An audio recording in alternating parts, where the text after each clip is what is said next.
Let's be real for a second. We're all feeling it, right? The world is a lot. And in this super high stress environment, a totally new battleground for brands has opened up. It's not just about who has the best features or the lowest price anymore. Today, we're going to dive into a really powerful idea. The brands that are truly winning are the ones that deliver emotional value. We're calling it the Joy Dividend. So just how stressed are we? Well, check out this number, 37%. According to a 2024 Gallup poll, that's how many adults around the world felt a lot of stress just yesterday. That is more than 1 in 3 people. And this isn't just some random statistic. This is the new emotional reality for your customer, and honestly, it changes everything. You see, all that stress has created what we can call the emotional economy, and it's a huge shift in how we think about business. People aren't just spending their money anymore, they're spending their very limited emotional energy. So brands aren't just competing for what's in your wallet, they're competing for your mental and emotional bandwidth, which, as we know, is stretched pretty thin. All right, so here's what we're going to cover in this explainer. First, we'll get to know this overwhelmed consumer. Then we'll introduce the solution, the Joy Dividend, and we'll map it all out with a really cool tool called the Joy Stress Matrix. After that, we're going to get into 2 key strategies for winning, and finally, we'll look at the incredible results you can get.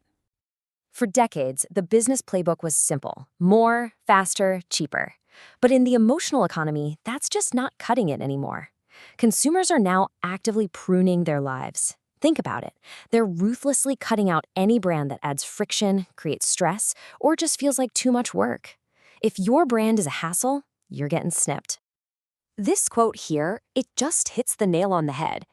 At the end of the day, the choice for brands is pretty simple. Either you adapt to this new emotional reality and actually make your customers' life easier, or you risk being left behind. The emotional return on investment is now every bit as important as the financial one. So, how can brands actually win in this new stressful world? Well, that brings us to the big idea here, the Joy Dividend. Just think of it as the massive business return a company gets when it stops being another source of stress and starts actively making its customers feel better. Now, this is super important. The Joy Dividend is a 2-part strategy. It's a 1-2 punch. It's not enough to just not be annoying. You earn the dividend by doing 2 things really, really well. First, you have to get rid of the negative, all the stress and friction. And second, you have to actively add the positive, those little unexpected moments of joy and delight. Okay, so this all sounds good, but how do you actually figure out where your brand stands in all of this? This is where the Joy Stress Matrix comes in. It's a really simple but incredibly powerful tool that helps you see where you are right now, and more importantly, where you need to go. Let's break this down. It's actually pretty simple. The line at the bottom, the horizontal one, is all about stress. On the far left, you've got high friction, really stressful experiences. Move to the right, and things get smooth and stress-free. Now, the vertical line on the side is all about joy. At the bottom, things are joyless, kind of bland. As you go up, they become deeply joyful. And these 2 lines create 4 very, very different quadrants for a brand to live in. First up, in the bottom left, you've got the absolute danger zone, stressful and joyless. This is the worst of both worlds. These experiences are frustrating to use, and they're completely uninspiring. Think about trying to figure out a confusing bill or being stuck on hold forever. This is the brand graveyard, and customers will run for the hills to get away from it. Okay, moving up, we get to joyful but stressful. And you know, this one's a trap. An experience here might have some cool, exciting moments, but it's totally undermined by being unreliable or just hard to use. You know, like that trendy new app that looks amazing but crashes all the time. The initial excitement just gets worn down by all the stress. Over in the bottom right, we find calm but joyless. These brands are fine. They work, they're reliable, they don't cause any stress, which is great.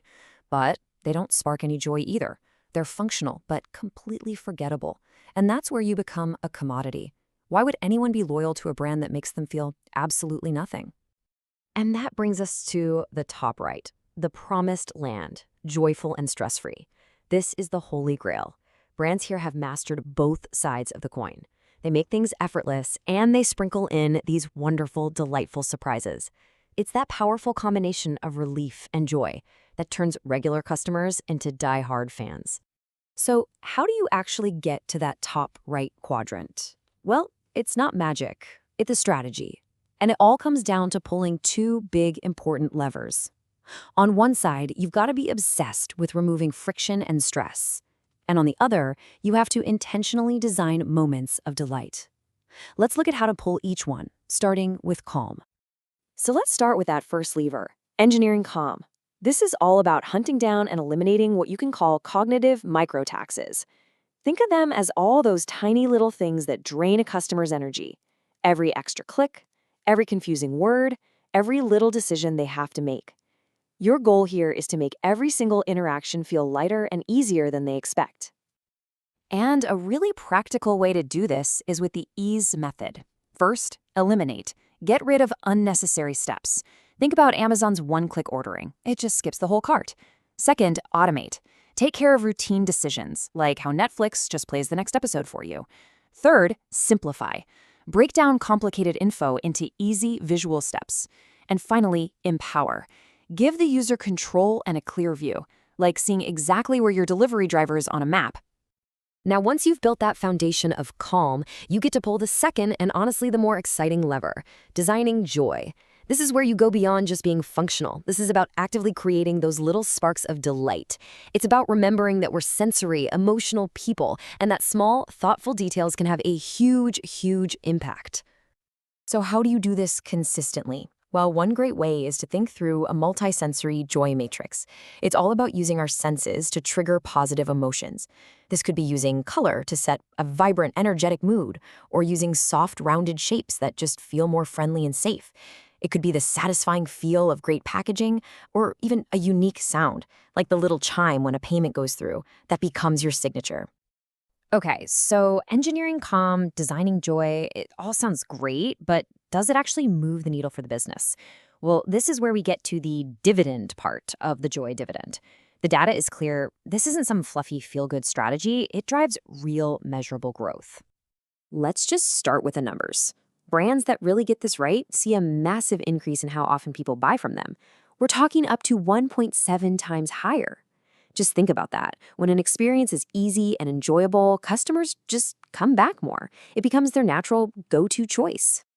And on top of that, customers who feel emotionally connected are way less sensitive about price.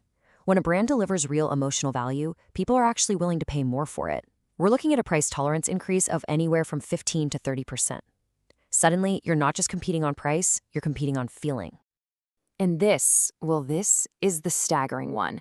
When you combine people buying more often with their willingness to pay more, the impact on their total lifetime value is just exponential. Brands that master the Joy Dividend can see that value increase by up to 300%. It's an absolutely game-changing payoff for getting the emotional side right. So, let's wrap this all up. Here are the big takeaways. First, customer stress has created a whole new emotional economy where bandwidth is the new currency. Second, the Joy Stress Matrix is your map to figure out where you stand. Third, the way to win is a two-step. You have to engineer calm and design joy. And finally, the payoff is real. It's huge, and it can totally transform your business. And that really brings us to the final question I want to leave you with. Think about your own company, or even just the brands you use every single day. Where do they sit on this matrix? Are they adding to your stress, or are they lightening your load and maybe even lifting your spirits? Because in the emotional economy, the answer to that question might just be the single biggest predictor of success.